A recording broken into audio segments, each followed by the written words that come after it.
فإذا بي، واسمحوا لي أن أقولها بصدق، عشرات من السنين وأنا على مقعد الدراسة لا أسمعها من أستاذ لي أن يوم عاشوراء كانت فيه مأساة الأمة الإسلامية.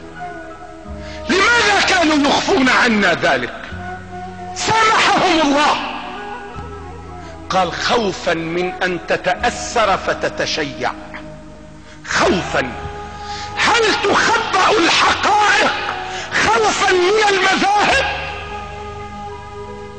هل نكتم الحقيقة حتى لا نقوي مذهبا على مذهب؟ دعونا من ذلك أيها السادة.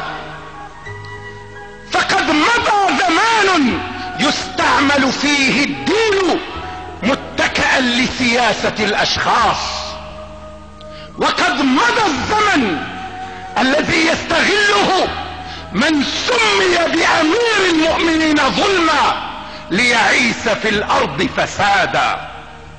فما أمير المؤمنين إلا رجل أقام ميزان الحق عليه أولا، ووزن نفسه بالشريعة ثانيا، ووضع ميزان الإسلام عليه وعلى أسرته ثالثا، فهذا أمير المؤمنين. أما أن يكون أميرا ببيعة تؤخذ قهرا أو بانتخاب يؤخذ تزويرا ورشوة، فهذا ليس أميرا لأحد، إنما هو أمير هواه ونفسه وشهواته. حقيقة يجب أن أعلنها. ومن قتل عليا رضوان الله عليه، أناس إذا صلوا خجلنا من صلاتنا، وإذا صاموا خجلنا من صومنا، يمرقون من الدين كما يمرق السهم من الرمية. هؤلاء الذين يظهرون التمسك بالدين ويكفرون عموم المسلمين، هؤلاء الذين تطول لحاهم وتقصر أثوابهم ويكسر مظاهر العراك في أيديهم، ولا يرون في الدنيا إسلاما إلا هم والآخر كفار. ويؤسفني أن أقول إنهم الآن يعودون.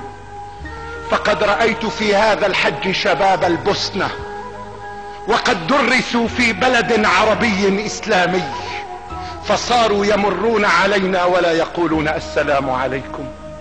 فسألتهم لماذا لا تسلمون؟ لماذا لا تقولون السلام عليكم؟ قال لأن ثوبك طويل ولحيتك ليست مطلقة فلا يسلم عليك. هؤلاء من قتلوا سيدنا عليا، هؤلاء الذين يخرجون جددا الآن وهم خطر ما بعده خطر، وبعض أبنائكم التحق بهم وأنتم لا تشعرون.